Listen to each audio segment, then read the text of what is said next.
प्रधानमंत्री जी, अगर आप नहीं संभाल सकते इस देश को, अगर यहाँ के नागरिकों को सुरक्षा नहीं प्रदान कर सकते हैं, तो आप अपने गद्दी से इस्तीफा दे दीजिए साहब। आप कब तक चुप रहिएगा योगी जी?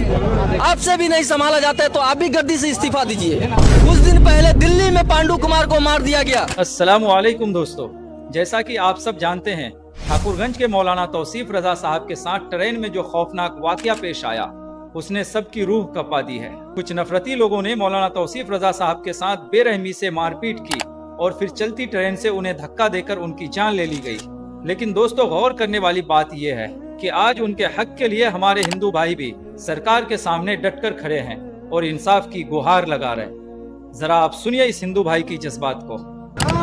जो मौलाना तौसीफ रजा साहब है, उनके साथ जो ये हत्या उनकी जो की गई है, ऐसे लोगों को जल्द से जल्द पकड़िए। जो भी दोषी है उनको कड़ी से कड़ी सजा दिया जाए। जो भी हमारा संविधान कहता है उससे कड़ी से कड़ी उसको सजा दिया जाए कि आने वाले जो ऐसे प्लानिंग करने वाले लोग हैं, जो सोचते हैं कि लोगों को मार काट के दहशत फैलाया जाए, उनके दिल में दहशत फैलना चाहिए कि कानून किस चिड़िया का नाम है।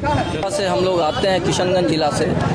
बहुत दुख की बात है कि हमारे ही जिला के जो मौलाना तौसीफ रजा साहब है, उनके साथ जो ये हत्या उनकी जो की गई है, जो बरेली में यूपी में की गई है, इसकी मैं जितनी भी निंदा करूं ये कम है।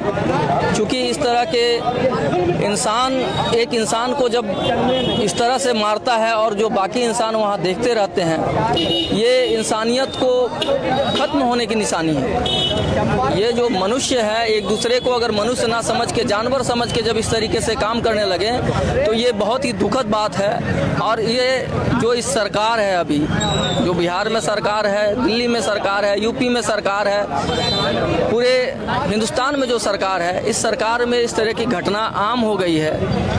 पता नहीं सरकार के लोग जो दोषी है, जो गुनहगार है, उनको कब तक संरक्षण देती रहेगी।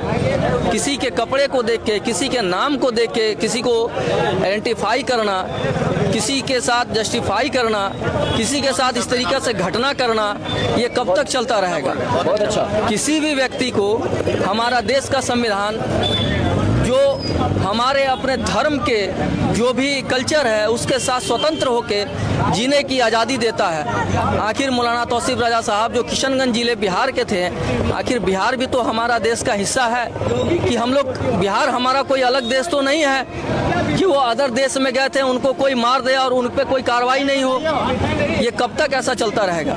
इस देश में हम लोग रहते, इस देश का हिस्सा है और इस देश के संविधान हमें आज़ादी देती है और ये देश का कानून हमें अधिकार देता है कि ऐसे लोगों के खिलाफ प्रोटेस्ट भी करना जो इस तरह की घटना करते हैं, ऐसे सरकार के खिलाफ जिनके रहते हुए ऐसी घटनाएं होती है, इनसे अगर गद्दी नहीं संभाली जाती है, देश नहीं संभाला जाता है, तो मेरा हाथ जोड़ के विनम्र निवेदन है कि प्रधानमंत्री जी, अगर आप नहीं संभाल सकते इस देश को, अगर यहाँ के नागरिकों को सुरक्षा नहीं प्रदान कर सकते हैं, तो आप अपने गद्दी से इस्तीफा दे दीजिए साहब।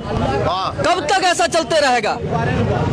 आखिर योगी जी जो एक साधु संत होते हैं, एक साधु संत है, और वो जब उनके यहाँ पे एक जानवर को हत्या करता है तो इतने कड़ी कार्रवाई करते हैं, एक इंसान की हत्या हुई है। आप कब तक चुप रहिएगा योगी जी?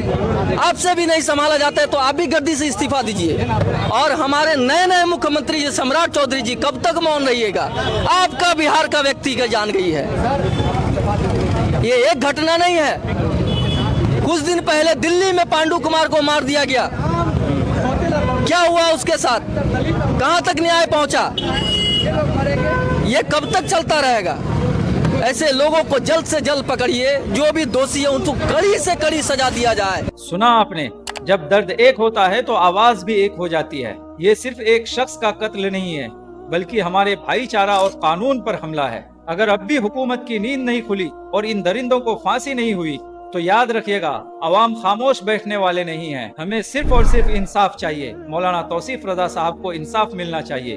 अगर आप भी चाहते हैं कि मौलाना तौसीफ रजा साहब को इंसाफ मिले, तो कमेंट बॉक्स में जस्टिस फॉर मौलाना तौसीफ रजा लिखिए और इस वीडियो को ज्यादा से ज्यादा शेयर कीजिए।